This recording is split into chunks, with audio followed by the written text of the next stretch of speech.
Speaking of feeling sorry for people, Luke, something terrible has happened to me, and I'm very upset about it. As you know, right? I'm a big advocate for Frankston. Always have been, always will be. I live in Frankston, right? Mm. I'm Frankston for life. I love Frankston. I think But you shouldn't have been an advocate for Frankston because many people don't know this, but Lewis is not from Frankston. Like, he lives there now. He was an advocate for Frankston and he didn't even live there. He just wanted, he desperately wanted that to be his identity. He pretended he was from Frankston for years. No. My grandmother lives there and my parents grew up there. I'm culturally from Frankston. I'm ethnically Frankston. Yeah. I'm also an advocate for Frankston, but last night at 2:30 a.m. I had to call the police. But I'm still also an advocate. Oh, well, that's man, funny you bring that up. A couple of days ago, I had to call the police. Yeah? Yeah. Okay. Yeah. So I'll tell that story first, and then I'll get into why I'm very unhappy, because this doesn't faze me at all. I am asleep, and then at 3:30 a.m., I hear screaming, like man, woman having a domestic, pretty bad shit, right? So I run out to see what's going on, and then I see this guy sprinting. You never see a man sprint like in public. Like, it's you'll see someone jogging, you'll see someone speed walking. A man sprinting down the middle of the road at 3:30 a.m. 3:30 a.m. Woman screaming, "You're a woman basher!" Real bad stuff. So I put on my shoes, I put on my clothes. I think he's chasing a woman. I go out to intervene. I tell Jazz to call cops. Then he ends up. The whole neighborhood comes out on the front lawn and is just standing there. Everyone's on the phone to the police. All of the men have put their shoes on and their clothes on to intervene. All of the women are in their pajamas on the phone to the police. The whole street, right? Which is pretty good sign, right? We don't want that here. Then this guy just starts slowly walking back up the street in the opposite direction from where he came. I thought, that's weird. Cops are on the way. They sort it out. And then I'm just awake. The whole house is awake. Me, Jazz, and my son, we're all kind of freaked out. We just stay up. Then at like 9 a.m., everyone else in the house goes back to bed to sleep. I'm just wired and I'm up because I thought I was going to have to fucking intervene. So I'm adrenaline, I'm awake. I see a dog in the street. And then I'm like, oh, that dog looks lost. So I come out. See, there's always things happening in Frankston, Luke. You got to get involved. I come out. By the way, yes, there's stuff going on, but it all sounds like it sounds like a massive inconvenience. Oh yeah. But what else is there to do? It sounds like you can't actually go about anything you want to do because you have to deal with other people's problems. Oh yeah, I think I'm about to get a nice little snooze in. Next thing I know, I'm about to fight a stranger in the street to save his girlfriend. I think I'm about to get some work done. I got to save a dog.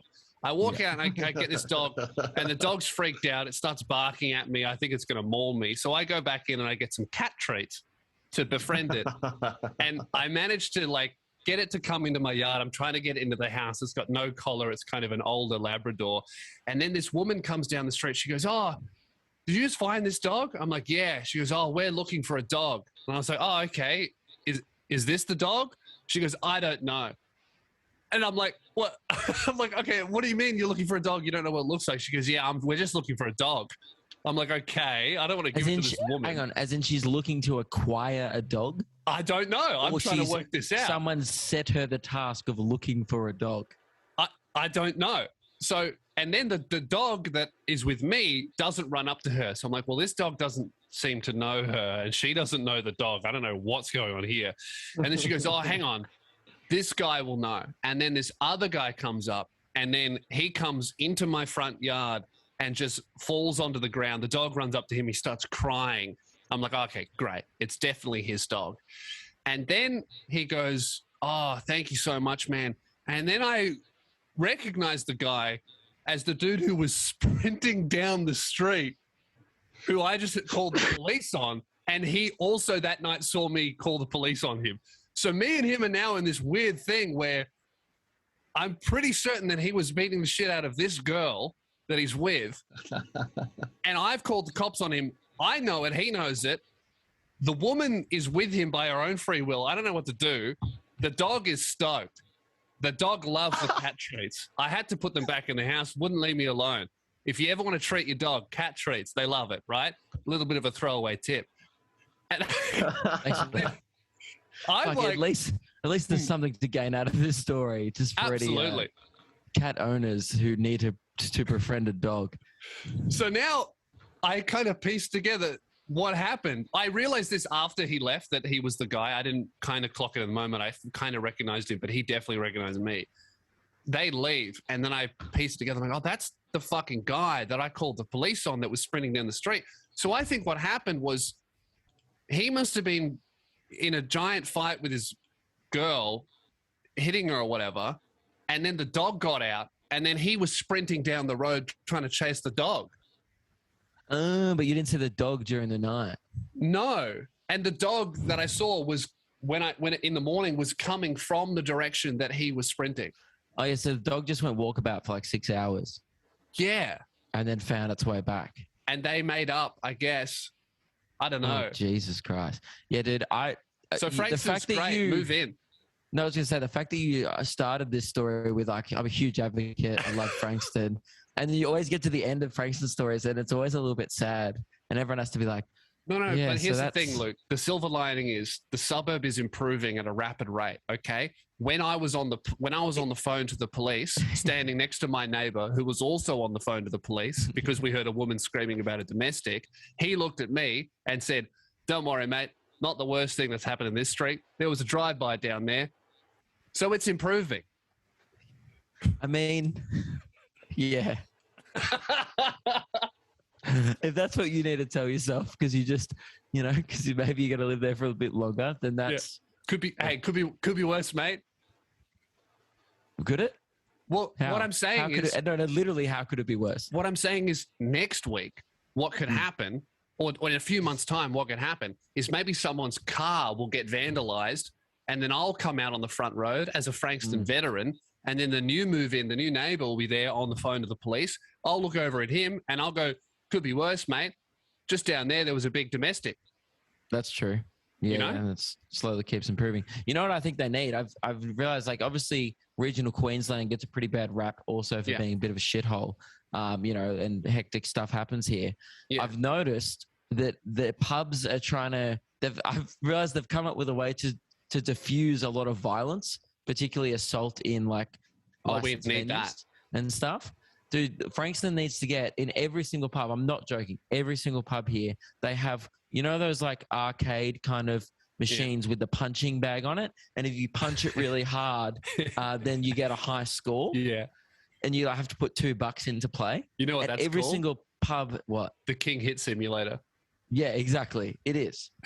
Right? And there was literally guys at the place we were at last night, and they were just like, fucking right, I could smash you in that. Right? And instead of like just fighting each other, they were both just like happy to base their strength off a point system.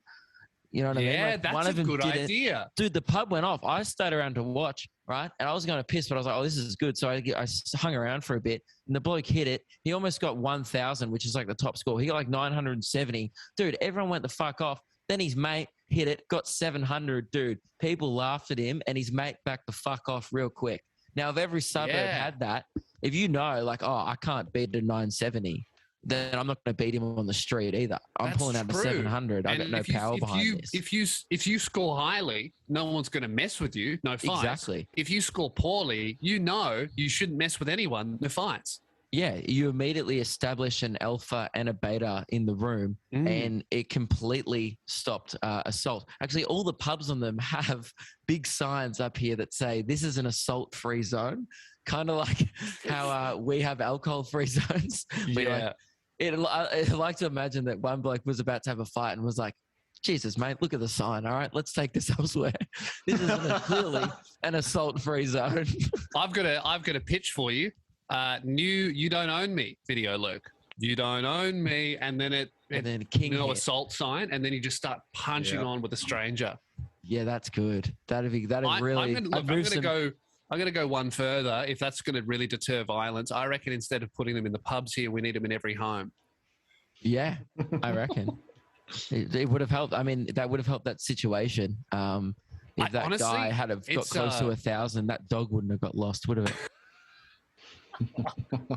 I think, man, I think it's lockdown. Like, you know, we joke a lot about the Frankston Tales. None of this shit was really happening as often as it was before lockdown. I think Yeah, it's people are going a bit nuts. nuts.